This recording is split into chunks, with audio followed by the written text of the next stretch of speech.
John McMullen, 97.3 ESPN.com. Eagles getting ready for the Redskins this week, John. And as we know, really, let me ask you this question, okay? Hypothetically, if the Eagles were to win out and go 9-7, do they still get in?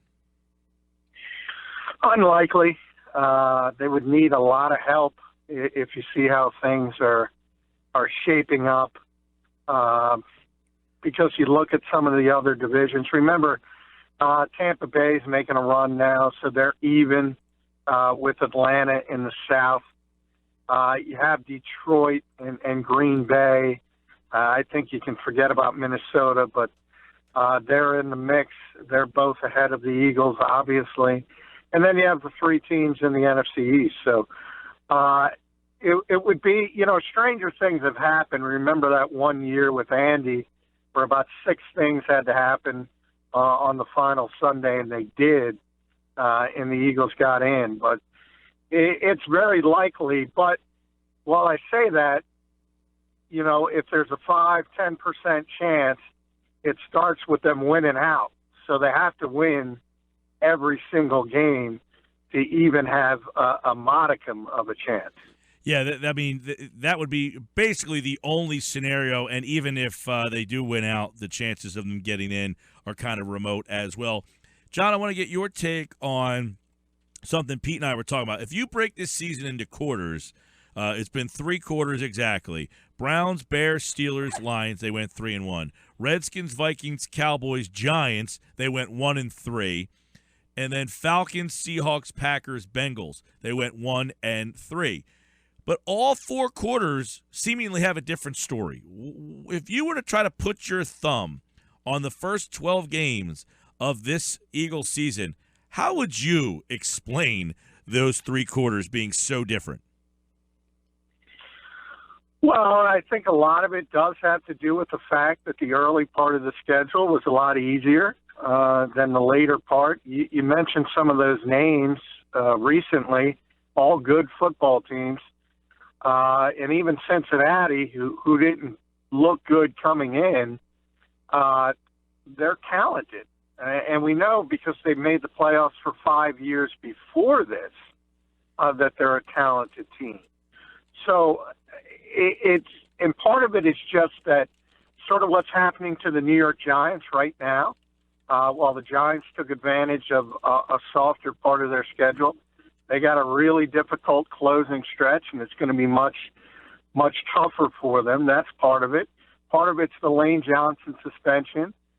And part of it is, as I said, I think the natural way this season was going to go is as you got more film on the Philadelphia Eagles, it was going to become increasingly obvious that they didn't have a lot of skill position players that were going to scare opposing defenses, and that's kind of what's happened. They just don't have offensive skill position talent that is going to strike fear in the opponent, and that's not changing until the offseason. And yet they get some guys back this week. We talked about it yesterday, John, the law firm of Mathews and Mathews, because Jordan Mathews will be back. Ryan Mathews will be back. What effect does the return of those two have on Carson Wentz? Oh, it has a great effect because while they're not world beaters, they're the best the Eagles have at those respective positions. And I don't even think it's close, to be honest. I don't think there's another receiver on this team close to Jordan Mathews, and I don't think there's another running back close to Ryan Mathews. So they're getting those players back, and it's significantly better than what they put on the field. So it's going to help. And it's up to Carson to sort of turn this thing around, too, because I don't want to – a lot of people have accused us for whatever reason. I don't agree with this of giving Carson Wentz a pass. I'm not giving him a pass. He hasn't played well at all. I'm just talking about the realistic expectations of a rookie quarterback succeeding with the skill position talent they put around him. It's just not likely. That doesn't mean he couldn't have played better and made up for some of those deficiencies because he's obviously on the downward slope, and that also points to opposing defensive coordinators getting more information about him, adjusting to him, and now he's sort of got to reply to that with adjustments of his own, and we haven't seen that yet. How much has not having Ryan Mathews impacted the running game these last 2 weeks? I think it's impacted the entire season because he really hasn't been healthy the entire season, even when he's been on the field. And the Eagles tried to earlier sort of piecemeal it and limit his touches to keep him healthy, and none of that worked. I think you can go back to before training camp started, while he was working out on his own in San Diego, he sprained his ankle pretty severely. And that was the first part of it. Then he had an infected tooth, and now he's had the knee injury. He hasn't been completely healthy this entire season. I think if he was, you would look to a guy who would be carrying the football 20 times a game and would be somewhat effective. He's a talented guy. People forget that. But his problem is he can't stay on the field, and that is borne out this season. It's one thing after another with him, and it's one of those realities in this league. You know, the old adage that you can't make the club in the tub. In Ryan Mathews' case, he's so talented he makes the football team, but, hey, the Eagles have to look to move on from him because they can't count on him. Well, based on how many times they threw the ball last week and the fact that they will at least have him back in the lineup this week, then how important is it to establish the running game this week versus Washington? Well, it's very important, and as I said, earlier in the week, you don't want Tom Brady dropping back 60 times, never mind Carson Wentz. You don't want any quarterback throwing the football that much. If that's going on, your offense is not right in certain situations. And one of the things that can help that is obviously Ryan's health. But another is, hey, let's not get behind 14-0. Let's not get behind 10-0. It would be interesting to see this team play with a 7-0 lead and see what the run-pass ratio is then. I do think Doug gets away from it too quickly when they get behind. But nonetheless, hey, don't get behind. Yeah, easier said than done for this team the last couple of weeks, it seems like. John McMullen, 97.3 ESPN.com with us here on the Sports Bash. And, Mathews being back, big help. Jordan Mathews, as you alluded to, big help. But how about DGB, his status, and what this team will look like if DGB is not in the lineup? He might not sound like a big factor, but again, it seems like they're down another wide receiver potentially. Yeah, and I don't think he is going to play. He hasn't practiced all week, remember. So while he's listed as questionable, the fact that he hasn't been able to at least go in a limited fashion, I think tells you he's probably not going to play. And in that instance, I think it's just another sort of reprieve for Nelson Aguilar. All of a sudden, if Jordan's back, and remember, by the way, Jordan and Ryan, while we're talking about, they're expected to play. They're both questionable. So there could be a step back in that situation. But if they are out there and Jordan's playing wide receiver, I think you'll see Jordan go outside the numbers with Aguilar, and Paul Turner will play in the slot a lot. And as I said, that's just more of a reprieve for Nelson Aguilar. And I don't know about you guys, but I don't want to see any more of Nelson Aguilar. Well, not personally. I like him personally, but I don't want to see him on the football. So what does that mean for PT, Paul Turner? Well, Paul's going to play in the slot, as I said. Jordan will play outside without Dorial there. And Doug's alluded to that he can do that, even though it's not his best position. He's better in the slot.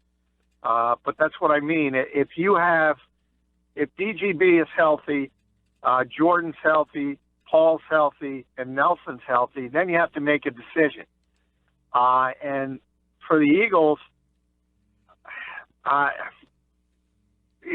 don't think it should be a difficult decision.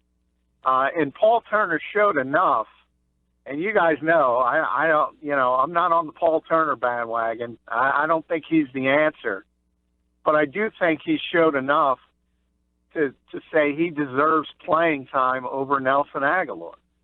And we'll see how that moves along. The injuries, Jordan last week, Dorial this week, have sort of put off that decision-making for the coaching staff. And I would be interested to see the decision they would make if they were all healthy. Because, I mentioned it yesterday on the show with Pete and Scott. If you look at Bryce Treggs in his first NFL game, he had more yards than Nelson Aguilar's career high. Paul Turner last week in his second career game, the first game he played significant snaps, bested Nelson Aguilar's best game in his career. So at some point, you've got to demand some kind of production from this guy, or he can't play. Carson Wentz had 4 yards per reception than Nelson Aguilar last week. But I'm glad you brought up Bryce Treggs, John, because he only had 2 snaps in the Bengals game, and the Eagles were down 3 receivers. And I know Doug was asked about that today, and his answer was a little fuzzy. Yeah, his answer's fuzzy because, again, this holding out hope. Nelson Aguilar played every single snap last week. Every single snap. And Bryce Treggs played 2. Look, I understand he's a former first-round pick. I understand everybody's crossing their fingers and hoping the light goes off and maybe the mental break helped him. Look, there's no evidence of it. And to me, hey, you can look at it both ways and say if Bryce Treggs is only able to get 2 snaps while Nelson's getting 80, well, that tells you all you need to know about Bryce Treggs. And we get back to this conundrum of this particular position with the Philadelphia Eagles. It's just not good enough. And there are no answers no matter where you look. And the fact that they keep going back to a well that's dry pretty much tells you that. About Carson Wentz right now, because he's on pace to set a franchise record for most pass attempts in a season. What did Doug have to say about Carson Wentz at this juncture and how many times he's been dropping back and how they can fix that? I know he also talked about benchmarks today. Yeah, here's a benchmark. Don't let the rookie quarterback throw it 60 times. It's not really rocket science, but it's borderline egregious. Hey, that's easier. Yeah, it's easier said than done when you're down 29-0. Obviously, when you fall behind at that point, but isn't part of why you fall behind 29-0 is because you don't have a ground game to keep the game, where they threw the ball from get-go, from Jump Street. Yeah, I mean, part of it is a self-fulfilling prophecy, but it also these little things tell you things. Like when Pete says, why did Bryce Treggs play 2 snaps? Well, the answer is because the Eagles don't like him as a player that much. That's the reality. Why do they not throw the football? Why do they continue to throw the football even though they're down a receiver here or there? It's because they don't have a lot of confidence in Wendell Smallwood, a rookie 5th-round pick. They do have confidence in Darren Sproles, but we talked about that early in the season when they were using him so much. You knew this was going to happen. He was going to wear down. He's not the type of back who can handle those kinds of consistent touches. So all of a sudden, it's, hey, you throw Smallwood out there or Kenyon Barner, and the fact that they don't tells you all you need to know about what they think about those particular players. John McMullen's with us here. The first time these two teams played, what stood out about that game? Because it was a close game, right? I mean, you look back at that game, and that could have gone either way, and you seem like, man, these two teams are pretty close. That has not been the way this season has played out. that was like an early road game where the Eagles would get behind and then fight and claw their way back. And that was the and have a Vitae chance game, to- by the way, if you remember. That was Vitae's first game. Correct. And they clawed their way back, had a chance to win it in the end, and couldn't get over the top, similar to Dallas and New York on the road as well. The two things that stood out offensively, as you mentioned, Mike, was Vitae. Just wasn't prepared to play in his first NFL game on the road. I thought it was a mistake at the time. We talked about it. I thought if that was the way you wanted to go, you should have held him back a week and let him get his first start at home. But from the other perspective, what stood out was Trent Williams and just obliterating the right side of the Eagles' defensive line again and again and again. Yeah, and guess It who's was back the this worst week? game. Yeah, and guess who's back this week? The calendar is not kind to the Philadelphia Eagles because Trent had been suspended for 4 games. But that was the worst game I've ever seen Connor Barwin play as a professional. He was completely dominated. And Connor's not had a good year in general, and he's playing out of position. We've talked about that.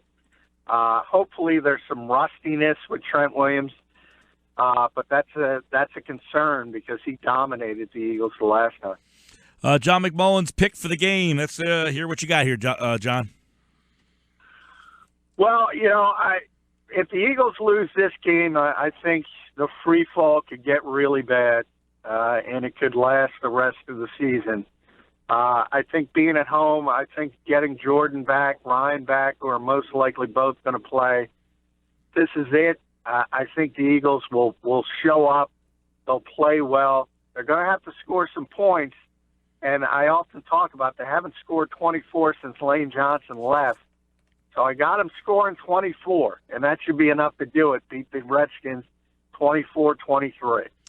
1-pointer, 24-23. John McMullen, by the way, we're playing for $800 this week and Pick the Perfect Score. Significant because the last time someone hit Pick the Perfect Score, Eagles, Washington, we had a winner. John McMullen back on Monday with a look back at Eagles and Redskins. Thanks, John. Hey, thanks.